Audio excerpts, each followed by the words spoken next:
네, 이 시간 함께 나누실 말씀 사도행전 13장 13절에서 14절 두 절 말씀입니다.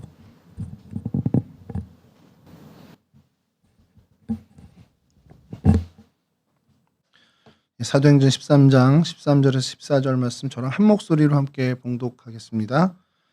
바울과 및 동행하는 사람들이 바보에서 배 타고 밤빌리아에 있는 버가에 이르니 요한은 그들에게서 떠나 예루살렘으로 돌아가고 그들은 버가에서 더 나아가 비시디아 안디옥에 이르러 안식일에 회당에 들어가 앉으니라.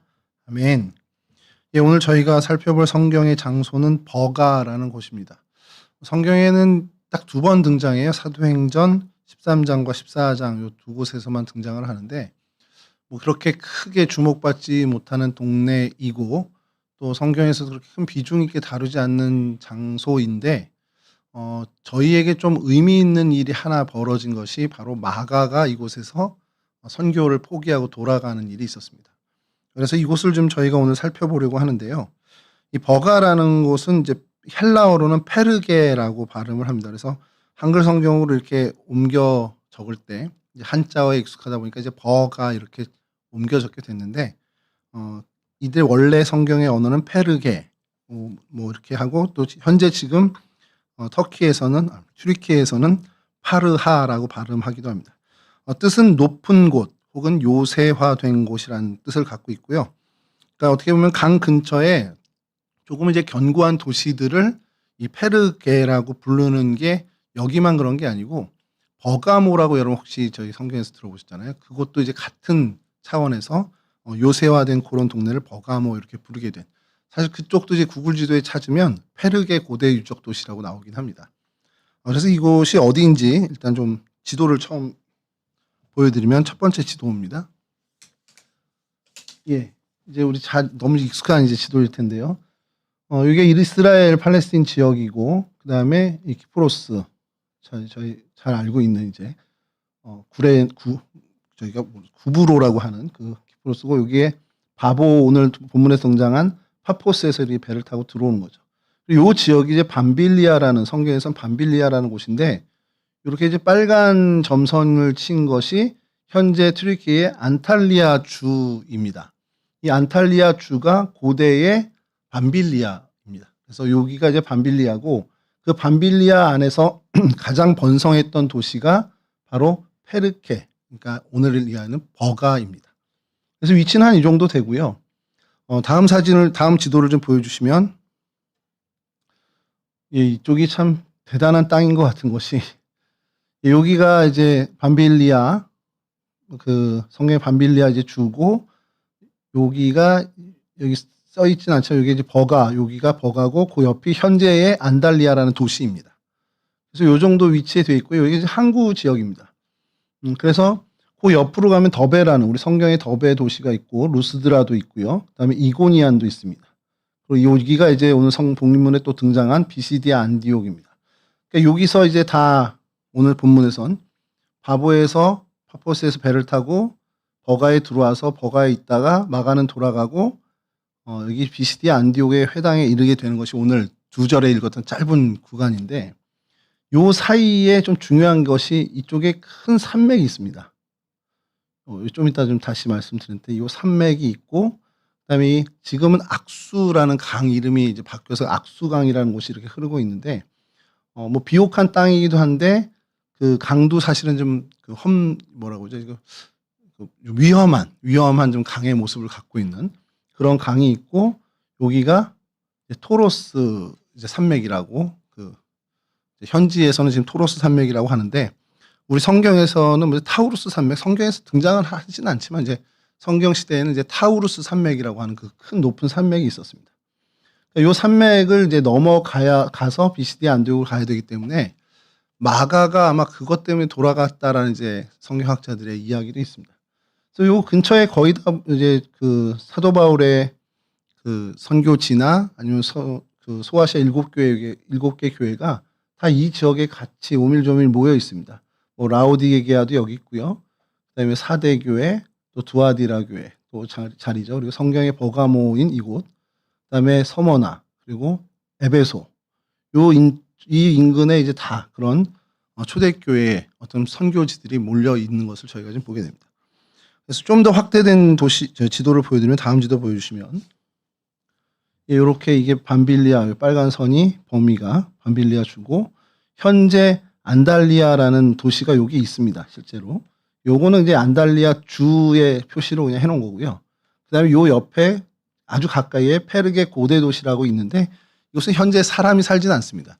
그냥 유적지로만 돼 있고요. 그래서 관광 상품화돼서 많은 사람들이 이제 방문하는 그런 관광 도시고 실제로 거주하는 것은 요 안달리아라는 도시에 거주하고 요 전체적인 안달리아 주에 사람들이 거주하게 됩니다. 이런 정도의 위치를 갖고 있는데 여기가 지정학적으로는 해안가고 굉장히 비옥하고 또 많은 이제 사람들이 몰려 살 수 있는 그런 도시가 발달되기 굉장히 좋은 환경을 갖고 있는 뱃길도 좋고 또 강도 있고 물도 풍성하고 평야고 그러다 보니까 많은 이제 사람들이 오래 전부터 그 페르시아 제국 때부터 사람이 살긴 했습니다.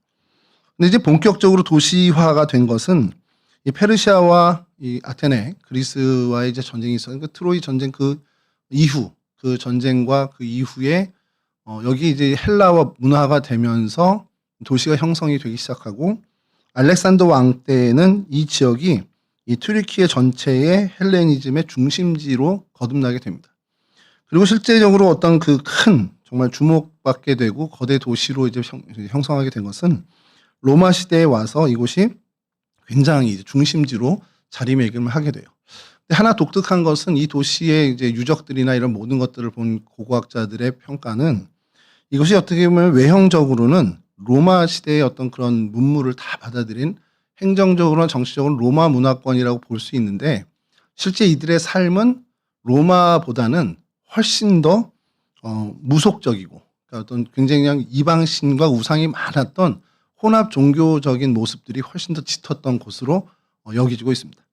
그러니까 아마도 그 사도 바울이 이곳에서 선교를 하는 그 일들이 쉽지 않았을 것이라는 것이 이 성서 고고학자들의 이제 평가죠. 이렇게 뭐 혼합 종교의 모습들이 가장 중심이다 보니까 아마 그런 생각이 좀 드는 거예요. 바울이 만약에 이곳에서 복음을 전했는데 그것을 받아들인 이 버가 사람들은 어떤 새로운 사상으로 받아들이기보다는 기존의 자신들의 삶을 완전히 부정하는 굉장히 공격적인 이야기로 받아들였을 걸 확률이 높다라는 겁니다. 뭐 이들이 뭐 굉장히 이제 종교적인 색채를 지닌 도시로 뭐 아르테미스 숭배뿐만 아니라 정말 많은 미신과 주술적인 어떤 문화들이 가득했던 도시라는 겁니다. 그게 사실은 또 나중에 신학적으로 좀 의미가 생기게 되죠. 그래서 요 지도에 이제 성경에서 나오는 것이 딱 두 번 나오는 것이 오늘 본문과 그리고 사도행전 14장 24절에서 25절에 한 번 더 등장을 합니다. 이거 좀 띄워주시면요. 사도행전 14장 24절에서 25절은 비시디아 가운데로 지나서 밤빌리아에 이르러 말씀을 버가에서 전하고 아달리아로 내려가서 이렇게 등장을 합니다. 25절도 띄워주시죠. 말씀을 버가에서 전하고 아달리아로 내려가서 다음 지도 보여주시죠. 동일한 지도인데 그러니까 처음에 아까 13장에서는 파포스에서 배를 타고 버가에 이르러서 이곳을 마가는 떠나고 사도 바울은 이 타우로스 산맥을 넘어서 비시디아 안디옥에 갑니다. 그리고 비시디아 안디옥에 도착을 해서 일어나는 일은 그 회당에서 안식일의 말씀을 전해요. 그리고 사람들이 감동을 받고 그 다음 안식일에 좀 얘기해 다오 뭐 이렇게 해서 호응을 받는 것처럼 보이다가 이게 조금 좀 뭐가 좀 잘못됐는지 이 사람들 듣기 불편했는지 거기에서 좀 어그러지고 그곳에서 발에 티끌을 털고 이고니온으로 행했다라는 것으로 이제 사건이 이어집니다. 이제 그게 이제 13장의 이야기고요. 14장에 와서는 이제 역으로 돌아가는 겁니다. 그래서 이 비시디아 안디옥에서 그 밤빌리아 이쪽으로 지나와서 버가에 이르러서 버가에서 말씀을 전합니다. 말씀을 버가에서 전하고 이제 배를 타기 위해서 안탈리아입니다. 성경에서 아달리아라고 하는데 이 아달리아로 내려가서 배를 타고 다시 이제 자신들이 파송됐던 수리아 안디옥으로 백길로 돌아가게 됩니다. 이게 이제 그 14장, 사도행전 14장의 이야기입니다. 그러니까 성경은 딱 요렇게만 이제 등장을 해요. 여기 이 버가에 대해서. 그래서 이 버가가 바울의 이야기에서는 그 1차 선교 여행에서 딱 두 번 등장하는 것이 갈 때 한 번 들린 것, 그리고 올 때 한 번 들린 것, 그리고 그곳에서 말씀을 전했다라는 사실은 분명히 있고, 그게 이제 후에 동로마 그 비잔틴 문화에서는 바울이 여기를 다녀갔던 곳이기 때문에 또 굉장히 의미를 둔 도시로 교회사에서는 또 의미를 여기에 부여를 하게 됩니다. 당시에 바울이 이곳에 들릴 수밖에 없었다라는 것을 이제 성경학자들은 이야기하는 것이 실제로 이 밤빌리아 지역에서 가장 큰 도시였고 가장 많은 사람들이 모여 있고 또 바울이 볼 때에는 가장 이방신이나 우상이 성행하다 보니까 그곳에 예수의 복음이 필요하다라는 판단하에 들렸을 것이라는 것이 보통 성경학자들의 이제 이야기입니다. 근데 그렇게 바울이 어떻게 보면 선교를 해야겠다고 생각한 이 버가는 이제 뭐 어떤 신학적인 어떤 영적인 부분에서도 힘들었지만 실제적으로 생활에서도 굉장히 어려운 도시이긴 해요. 이제 팔레스틴 지역 쪽에서 혹은 또 수리아 안디옥 지역에서 거했던 사람들의 어떤 생활, 또 구브로에서 지냈던 자라났던 어떤 바나바나 이런 사람들이 지내기에는 굉장히 습한 지역이고 또 늪지대도 많고 하다 보니까 풍토병에 걸릴 수 있는, 외지 사람들은 풍토병에 쉽게 걸릴 수 있는 그런 자연 환경이었다고 합니다. 그리고 이곳에서 그냥 머물기만 하면 좀 적응해서 가면 되는데 이제 아까 말씀드렸던 타우로스 산맥을 넘어서 이제 비시디아 안디옥을 가야 되는 그 앞에 섰던 거죠. 이 타우로스 산맥은 당시에도 굉장히 유명했던 것이 강도의 때가 출몰하기로 유명했던 곳입니다. 그러니까 치안이 닿지 않는 곳입니다. 그러니까 워낙에 험한 그런 산맥이어서 치안이 어떻게 보면 할 수 없는. 그래서 고린도후서 11장에 보면 강의 위험, 강도의 위험이라고 이제 사도 바울이 얘기하는데 이 강의 위험과 강도의 위험이 이 타우로스 산맥과 그 옆에 있는 악수강을 이야기한 것으로 이제 성경학자들은 얘기를 해요. 그래서 그렇게 위험한 지역이라는 것. 그러니까 선교 어떤 사역으로 가기에는 그러니까 보통의 선교 어떤 마인드나 사명으로는 쉽지 않은 지역이 버가와 그리고 이 일대, 밤빌리아 일대라는 것입니다. 그러니까 여기서 좀 설명이 되는 것이 성경학자들은 마가 요한의 이탈이 납득이 된다라는 겁니다. 그러니까 우리가 뭐 그런 얘기 하잖아요. 마가 왜 그렇게 했을까? 왜 이렇게 좀 결단하지 못하고 떠났을까? 이런 안타까운 마음을 갖긴 하는데 사실 그 선교 여행을 떠났던 바울뿐만 아니라 당시에 이제 초대교회에 등장하지 않은, 이름이 등장하지 않은 많은 이제 선교 사역들을 행했던 많은 그리스도인들이 현지의 어떤 자연 환경이라든지 뭐 박해라든지 이런 걸로 인해서 선교가 중단된 일이 많았습니다. 다행히 이제 마가의 이야기는 성경에 등장해서 선교에서 이제 중단되는 일이 기록이 된 거지만 기록 자체가 안 된 많은 선교 활동했던 그런 어떤 초대교회 사람들이 등장을 하죠. 이곳이 이제 바보에서 배를 타고 버가에 도착을 했고 이제 본격적인 선교 활동을 시작해야 되는데 눈앞에 펼쳐진 환경은 뭡니까? 일단 육신의 눈에 보이는 건 타우로스 산맥이 눈앞에 보이는 거죠. 야, 저 산맥을 넘어서 이제 가야 되나? 이런 어떤 두려움도 있었을 것이고요. 또 실제로 아까 말씀드린 것처럼 이 버가에서 풍토병이 많이 걸릴 수밖에 없는 자연환경이다 보니까 몸이 굉장히 연약해진 그런 상황이었을 수도 있습니다. 성경학자들은 두 가지로 이유를 좀 찾으려고 해요. 풍토병으로 인해서 예루살렘으로 돌려보낸 경우일 수도 있다라는 것이 하나의 의견이고 또 하나는 이제 타우로스 산맥 앞에서 이제 앞으로 이 모든 펼쳐질 일들이 마가가 스스로 생각할 때도 도무지 감당할 수 없다라는 그런 판단하에 거기서 중단한 것으로 이제 평가를 하기도 합니다. 본격적인 이방 선교의 시작점이었고 이제 산악지대에 진입을 하게 되고 질병의 위험도 있었고 이제 앞으로 펼쳐질 험난한 여정, 이것들이 일단 외형적인 어떤 여건들이었고 또 이제 그 넘어서는 영적인 어떤 부분에서도 이 마가가 아직 덜 준비되지 못했던 그런 부분도 있었을 것이라는 것이 마가 요한이 이곳에서 이제 그 선교를 중단한 이유가 되지 않겠냐라는 것이 성경학자들의 이야기죠. 그러니까 이 버가가 선교 여행 난이도에서는 굉장히 급상승하는 지역이다라는 것. 그 영적으로든 육적으로든 그런 어떤 급상승하는 지역이다라는 것이 이제 우리의 평가입니다. 이걸 좀 신학적으로 이야기하면 이따 좀 말씀을 더 나눌 때 이야기했지만 우리 신앙생활이 그렇잖아요. 뭐 이렇게 예수 믿고 처음 우리가 예수 믿고 은혜 받고 막 주님 앞에서 좋은 시간을 갖는 그런 것까지는 좋은데 실제 이제 그리스도인으로 살아가는 현실 앞에서는 정말 벽들이 많이 이제 저희들이 맞닥뜨리게 되죠. 신앙적인 어떤 삶의 모습, 이게 기준이고 말씀대로 살아가려다 보면 세상에 속한 우리의 현실과는 안 맞는 것들, 이거 좀 안 맞는다기보다는 넘어서기 좀 어려운 일들이 좀 우리 앞에 펼쳐지게 될 때 이 마가 요한의 마음을 우리도 좀 갖게 된다라는 것입니다. 여하튼 그건 좀 이따 말씀드리고요. 그래서 이 지역의 모습을 오늘날에 이 버가 고대 도시, 고대 유적지로 지금 보존이 되고 있고 또 여기서 많은 관광객들이 이제 가서 그것을 보고 있습니다. 첫 번째 사진을 좀 다시 보여드리면 이게 사도 바울과 좀 연관되어 있는 유적지를 먼저 좀 보여드리겠습니다. 이게 로마 기둥거리라는 곳입니다. 그래서 사도 바울이 이곳에 도착했을 당시에 가장 어떻게 보면 번성했을 그 버가 시절의 도시의 모습입니다. 여기 이 모습이. 그러니까 그 도시의 메인 도로가 이렇게 되어 있습니다. 지금도 잘 보존되어 있는 거죠. 굉장히 잘 보존되어 있습니다. 그래서 항구에서부터 도시 내부로 들어갈 때의 길이 이런 식으로, 그러니까 이게 굉장히 많은 전쟁들이 이 지역에 있었음에도 불구하고 잘 보존된 거죠. 그래서 정말 많은 기둥이 있어서 이제 기둥거리라고 이제 사람들이 얘기하는데 요 가운데는 수로입니다. 그러니까 오늘 우린 이제 청계천 같은 생각이 좀 들더라고요. 그래서 인공 수로를 만들어서 물을 공급하는, 그러니까 큰 대로 옆에 뭐 마차도 지나갔겠죠. 뭐 짐 수레도 지나갔겠고 사람들 걸어서 지나갔을 텐데 그곳 옆에 물이 같이 이제 도시에 공급되는 물의 수로도 있었다라는.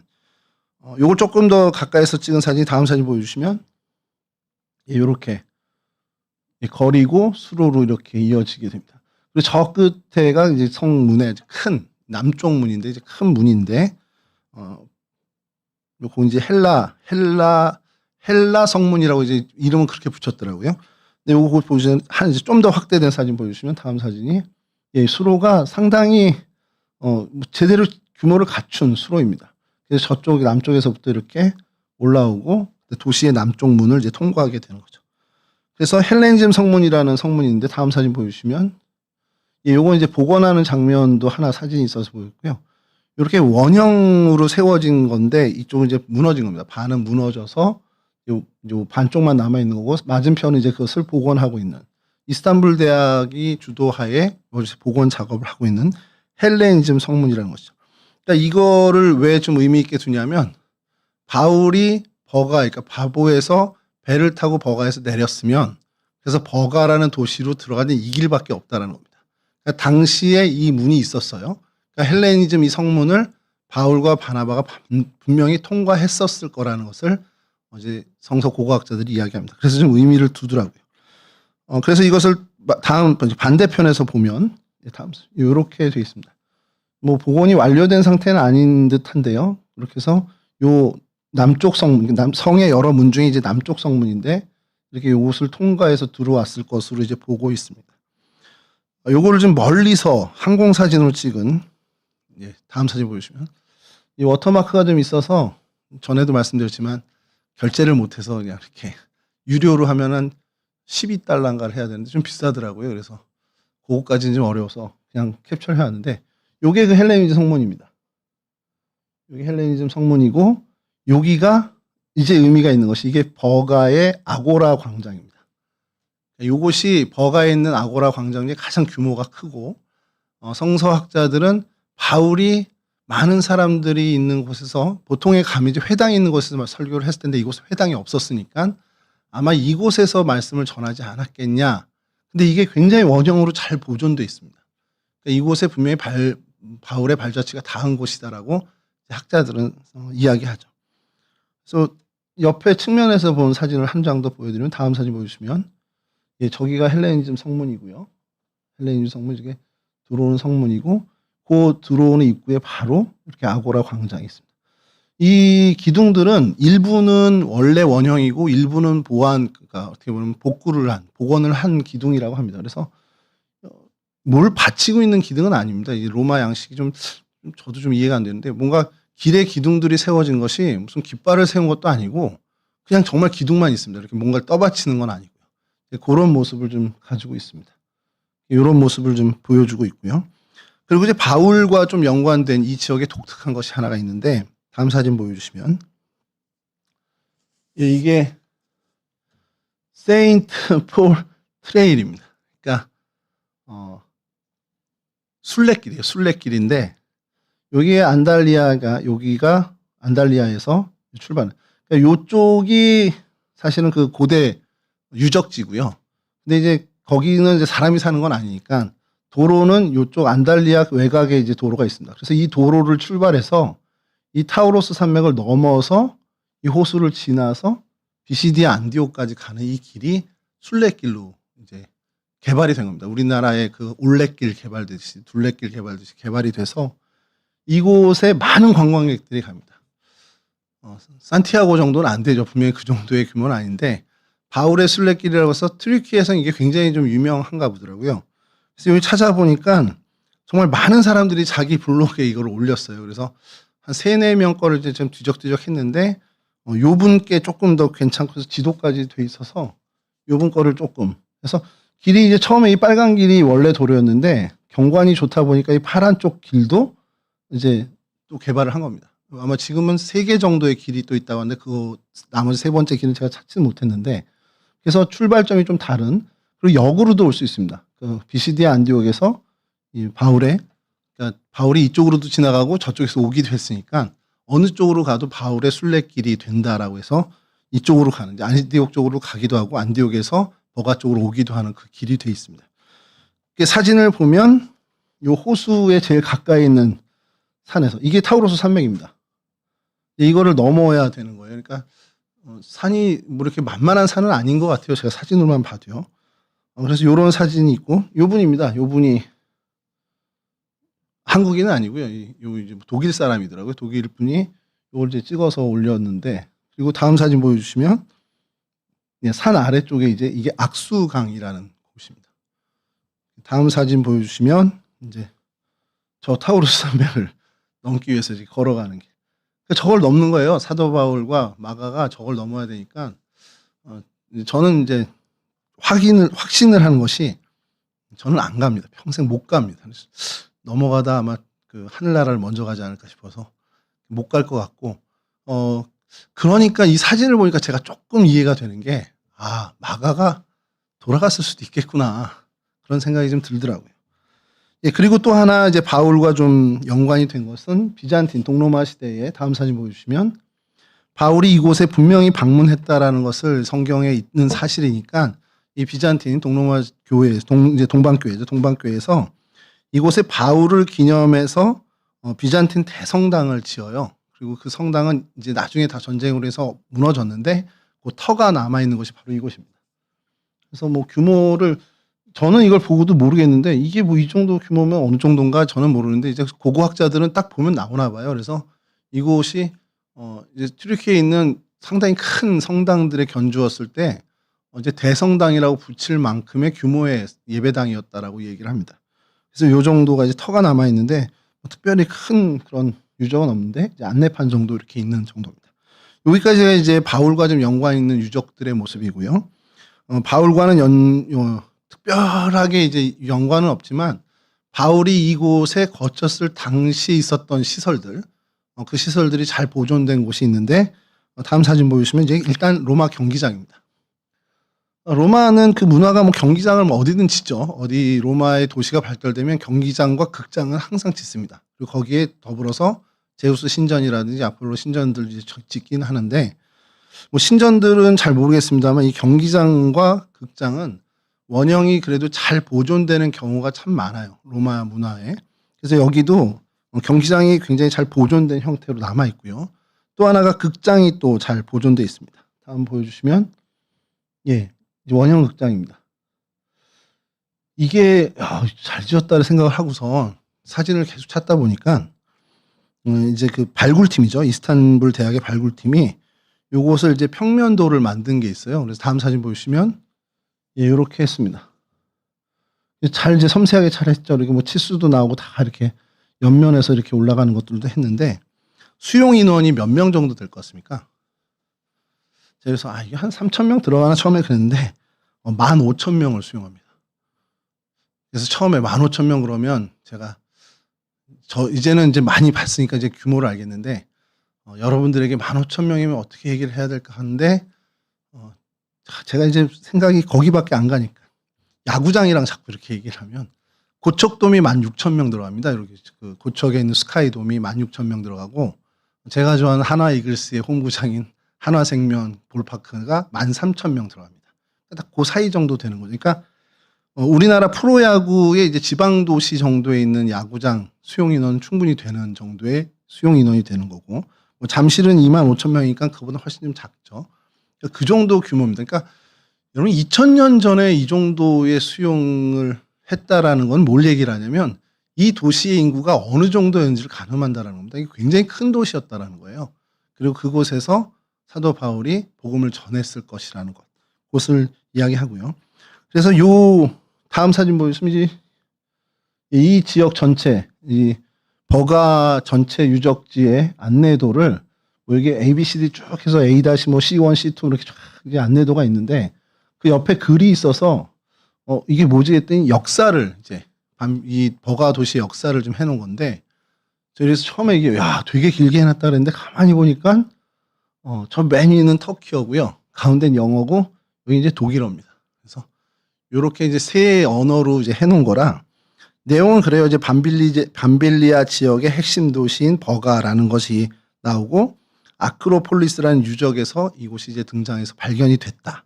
그리고 기원전 5,000년 전에 주거지도 이제 발굴이 됐으니까 굉장히 오래전부터 여기는 사람들이 살았던 동네다라는 것을 얘기하고, 근데 그런 다양한 문화가 혼합된 상황에서 어떤 도시로서의 그 융성한 것을 꽃피운 것은 리디아와 페르시아 왕국 이후 알렉산더 대왕 점령과 헬레니즘 왕국이 속했을 때부터 도시의 규모가 갖춰졌다라는 내용이 들어가 있고, 그러면서 그리스 도시의 면모를 갖췄다 이렇게 되어 있습니다.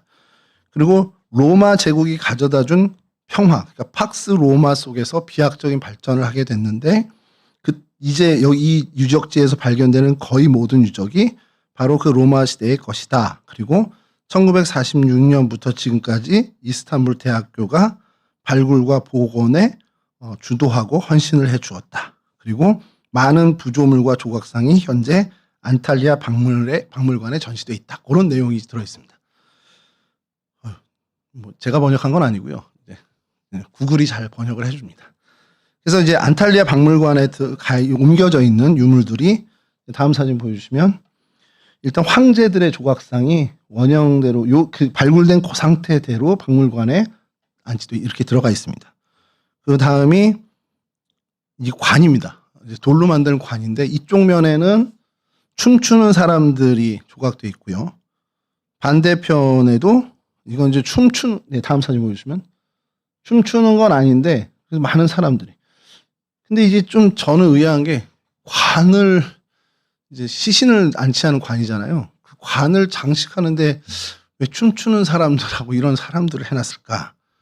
그러니까 이제 죽음이 이 사람들에게는 좀 오늘날과 좀 달리 받아들이는 어떤 그런 문화가 있었다라는 것을 이제 고고학자들이 얘기를 하더라고요. 그런 의미 있는 석관이 이제 발굴이 됐고요. 다음은 이제 신화 속의 인물들인데 뭐 당연히 이제 혼합 종교다 보니까 그리스의 종교 신화의 어떤 그런 동상들이 굉장히 많이 출토가 됩니다. 그래서 이 안달리아 박물관에 엄청난 조각상들이 이제 보존이 돼 있다고 하더라고요. 한번 혹시 여러분 튀르키예 가실 일이 있으시면 이곳 버가에 들리셔서 이 안달리아 박물관을 꼭 들리라는 게 다녀온 모든 분들의 블로거나 자료에는 꼭 그 언급을 하시더라고요. 이 안달리아 박물관은 꼭 가라 뭐 이렇게 돼 있더라고요. 이런 어떤 모습들을 가진 것이 이 버가, 오늘날의 버가 모습이고, 이 모습을 보면서 사도 바울이 이곳에서 복음을 전할 때에 이 도시의 위용과 이곳 사람들의 어떤 문화 이런 것들에 대해서 저희가 조금 입체적으로 볼 수 있는 계기가 되었습니다. 여기서 이제 벌어진 사건이죠. 그냥 마가가 돌아간 일이 계속 마음에 이제 걸려서 이 이야기를 좀 여러분들과 어떻게 좀 나눠볼까라는 생각을 하게 됐는데, 버가라는 곳이 그런 의미에선 단순히 어떤 성경에 등장하는 지명이나 사도 바울이 복음을 전했던 장소 정도로 그치는 게 아니라 굉장히 의미 있는 선택의 기로라는 면에서 굉장히 의미 있는 도시가 되더라는 겁니다. 소아시아 밤빌리아 지방의 중심 도시였고요. 그리고 내륙과 해안을 잇는 요충지였고, 또 험한 산길도 있었고, 질병도 있었고, 강도의 위험도 있고, 또 핍박이라고 하기는 어렵지만 그래도 보이지 않는 사람들의 벽, 이런 어떤 복음 전파의 걸림돌들이 있었던 곳입니다. 그곳에 바울과 바나바 일행이 도착을 했고 복음을 들고 앞으로 나가기를 선택을 했는데, 함께 왔던 마가는 그 선택에 동참을 하지 못하게 돼요. 그리고 돌아서는 선택, 포기하는 선택을 하게 됩니다. 제가 어려서부터 이 이야기를 많이 들어왔습니다. 주일학교에서도 이 설교 이 부분들 많이 듣게 되고, 그럴 때마다 모든 그 뉘앙스는 사명감이 약해, 의지가 부족했어, 마가는 중도 포기자야, 이런 이야기를 사실은 직접적인 표현이 아니더라도 계속 들어온 게 사실입니다. 그리고 사실 저는 그렇게 듣고 그렇게 판단하고 자라왔어요. 근데 사실 이게 너무 쉽게 판단한 것이 아닌가라는 생각을 나이가 들면서 점점 하게 됩니다. 마가가 아무 생각 없이 선교 여행을 따라왔을까요? 절대 안 그랬을 겁니다. 그는 굉장히 큰 사명감을 가지고 왔었을 겁니다. 왜 그러냐? 성경학자들의 이거는 성경학자들의 의견이 좀 달리 갈리기는 한 부분이긴 한데, 마가가 이런 어떤 결단을 하게 된 것이 마가의 다락방에서 그 오순절 성령 사건을 이두 경험을 했을 것이고, 그때 그가 가장 마음 아팠던 일이 뭘까라는 것을 성경학자들이 생각을 해본 거예요. 근데 여러분, 우리가 잘 알고 있지만 그 예수님이 잡히시던 밤에 옷을 벗은 몸으로 도망친 청년 하나가 등장을 합니다. 일부 성경학자들이 굉장히 강력하게 주장하는 것이 그 사람이 바로 마가였다라고 이야기를 해요. 마가복음 14장 51절 52절에 등장을 하는데, 그래서 마가가 그 복음서를 기록할 때에 어디에도 없는 이 모습을 자기의 모습, 회개의 차원에서 기록해 넣었다라는 것으로 이제 성경학자들이 이야기를 합니다. 그러니까 그런 어떤 자기의 과오가 있다 보니 어떤 그냥 쉽게 선교 얘기를 따라간 것이 아니라 정말 회개하는 마음과 복음의 사명감을 갖고 바울과 바나바의 일행에 동참을 한 거라는 겁니다. 근데 결국 그는 이 버가에서 멈춰서게 되죠. 그러니까 그런 모습을 보면서 우리가 생각하는 것은 열정만으로, 어떤 결단만으로는 우리가 이것을 감당할 수 없는 어떤 벽이 분명히 존재한다라는 것을 인정해야 한다는 겁니다. 복음의 길에는요, 항상 걸림돌이 있습니다. 항상 장애가 등장을 해요.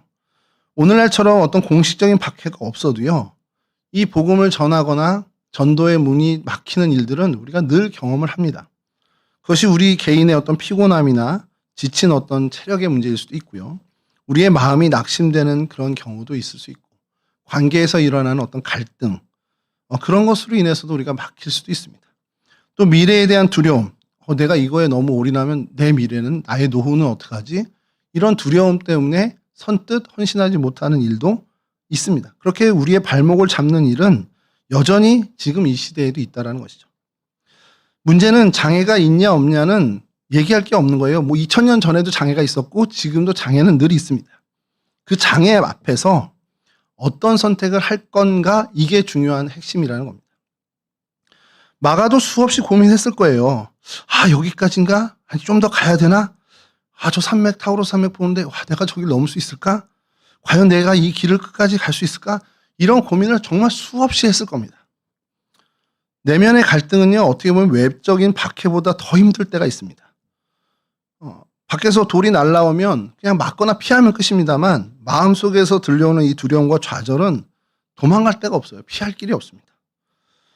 마가가 돌아선 거는 우리가 주일학교 어려서부터 들어왔던 그 나약함이 아니라 그 장애 앞에서 그의 시선이 주님을 바라보지 못하고 나 자신을, 그리고 상황과 형편을 거기에만 어떻게 보면 눈길이 갔던, 그러니까 그 상황을 보죠. 당연히 보는데 보면서 주님을 동시에 봐야 되는데 주님을 보지 못한 그 시선 때문이라는 것을 우리가 생각해야 된다는 겁니다. 앞서도 말씀드렸지만 이러한 실수가 그가 이 버가에서만 처음 한 것이 아니라 겟세마네 동산 예수님이 잡히던 그 밤에 일부 학자들의 주장이 옳다면 거기서도 똑같은 실수를 했다는 겁니다.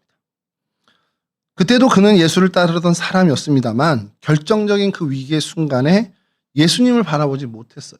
그러자 그는 벗은 몸으로 도망할 수밖에 없었습니다. 여러분, 도전 정신이 중요한 거 맞습니다만 사실 그것보다 더 먼저 선행돼야 하는 것은 누굴 바라보느냐가 선행돼야 되는 겁니다. 우리의 시선이 어디에 고정되느냐, 이게 훨씬 더 중요하고 먼저 해결해야 할 문제라는 겁니다. 이 마가의 모습을 보면서 저도 사역자지만 오늘을 사는 사역자들, 사역자들뿐만이겠습니까? 이 시대를 살아가는 모든 그리스도인들, 그 성도의 모습이 이 마가의 모습에 분명히 있지 않겠냐라는 거예요. 신앙이라는 것과 우리의 현실 사이에서 정말 넘지 못하거나 혹은 걸려 넘어지는 그 현실의 걸림돌들. 뭐 이제 거창하게 진리와 뭐 아니면 뭐 타협 뭐 이런 얘기 이런 것은 너무 거창한데 그것 아니더라도 우리가 신앙으로 하나님의 뜻을 준행해서 살아야 한다라는 그 마땅히 따라야 하는 신앙의 여정, 우리의 생각의 신앙의 길과 실제 우리를 둘러싸고 있는 현실의 문제가 충돌할 때가 너무도 많다라는 겁니다. 그 갈등 앞에서 우리는 마가처럼 돌아설 수도 있습니다. 아니면 바울이나 바나바처럼 계속 앞으로 나갈 수도 있습니다. 둘 중에 하나죠. 멈추진 않을 거 아니에요. 나가든지 돌아서든지입니다. 우리가 바라기는 우리의 시선이 주님께 좀 더 고정돼서 우리를 둘러싸고 있는 어떤 현실과 어려움들 이런 것들을 좀 넘어설 수 있는 믿음의 눈을 가졌으면 좋겠습니다. 그런 저희들이 되기를 먼저 바라고요. 근데 참 감사한 것은 마가의 이야기가 여기 버가에서 이렇게 끝났으면 참 저도 마음이 무거울 텐데 이 이후에 우리 사도 바울의 서신이나 베드로 전서를 보면 달라진 마가의 모습을 저희들이 지금 보게 됩니다. 마가의 인생이 여기서 끝났다면 정말 어려웠을 텐데 이 실패를 하나님은 다시금 그로 하여금 일어설 수 있는 계기로 만들어 주셨습니다. 뭐 우리가 잘 알고 있지만 바나바와 이제 바울이 갈라서게 되죠. 마가를 데리고 가냐 마냐 이걸로 갈라서게 되는데 이 바나바는 결국 이 마가를 끝까지 포기하지 않게 됩니다. 물론 자기의 생질이기도 했죠. 그래서 그가 다시 일어서도록 끝까지 손을 내밀어 줍니다.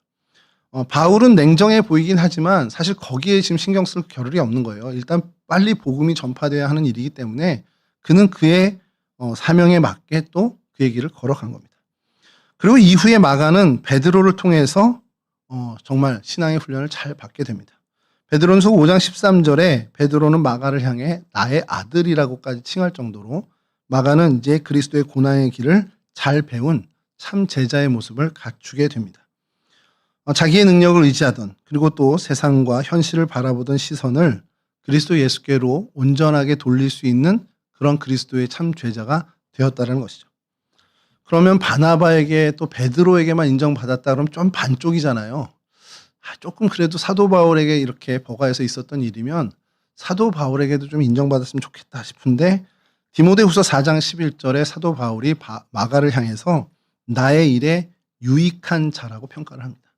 그러니까 그 바울의 시선에서도 회복된 마가가 되었다는 것이죠. 도망치던 사람입니다. 실패자였던 사람입니다. 그러나 그가 이제는 교회를 위해 예수 그리스도를 위해 참으로 유익을 끼치는 정말 생명의 역사를 펼치는 도구가 된 그런 사람, 그러한 일꾼이 되었다는 겁니다. 그리고 그 이후의 일은 우리가 너무 잘 알죠. 마가 공동체에서 마가 복음을 기록하게 됩니다. 십자가에서 고난받으신 예수 그리스도를 통해서 고난을 이기신 예수 그리스도를 증거하는 그 기록을 남겨서 2000년이 지난 지금까지도 우리는 그의 기록을 보고 예수 그리스도의 행하심, 예수 그리스도의 그 구원의 사역을 우리는 풍성하게 읽고 또 변화되고 있습니다. 여러분, 우리 인생에는 실패와 절망이 분명히 있죠. 어떻게 실수를 안 하고 살아갑니까? 실수를 하고 낙심하고 또 엎어지고 그리고 또 주저앉고 하는 일이 분명히 있습니다. 근데 그것이 끝이 아니라는 것이 하나님이 오늘 저희들에게 해주시는 위로의 말씀입니다. 우리가 그러한 모든 상황에서도 실패했다 할지라도 실수했다 할지라도 낙심하고 엎어졌다 할지라도 다시 우리의 눈을 들어 올려서 예수 그리스도를 바라보는 자리로 우리가 옮겨지기만 한다면 하나님은 우리의 이 연약한 정말 유약한 우리를 유익한 자로 바꿔주신다는 사실이죠. 우리의 시선이 하나님께로만 가면 됩니다. 하나님만 바르게 바라보면 됩니다. 우리 주님만 우리가 온전히 바라볼 수 있는 눈, 그 믿음의 눈만 가지면 모든 일은 다 하나님께서 알아서 하신다는 것이죠. 오늘 저와 여러분이 어느 자리에 서 있는지, 어디를 바라보고 있는 시선으로 주로 사는지를 한번 점검했으면 좋겠습니다. 버가에 맞닥뜨렸을 때, 버가에 도착했을 때 과연 나는 바울처럼 주님만 바라보고 저 타우로스 산맥을 넘을 수 있는 사람으로 성장해 왔는지, 아니면 여전히 그 현실 앞에 주저앉는 마가의 모습을 갖는 사람인지를 우리 스스로를 점검하는 그러한 신앙의 점검을 게으르게 하지 않는 하나님의 백성들이 되었으면 좋겠습니다. 뭐 어떤 선택이 어떤 자리에였어도 상관없습니다. 앞으로가 중요합니다. 앞으로의 우리의 자리에선 그 버가가 어떠한 곳이 됐던 간에 주님을 바라보며 다시 걷는 선택을 할 수 있는 그러한 사람이 되면 됩니다. 주님 안에서 이와 같은 선택을 바르게 행할 수 있는, 정말 주님으로부터 칭찬받는 이 선택을 하고 그 길을 걸을 수 있는 정말 믿음의 승리자로 살아가는 저와 여러분들이 되었으면 좋겠습니다. 이 버가를 통해서, 이 버가의 이야기를 통해서 다시 한번 우리의 삶을 점검하고 주님께 우리의 시선을 더욱더 고정하는 데 힘쓰는 저와 여러분들이 되실 수 있기를 주님의 이름으로 간절히 축원합니다.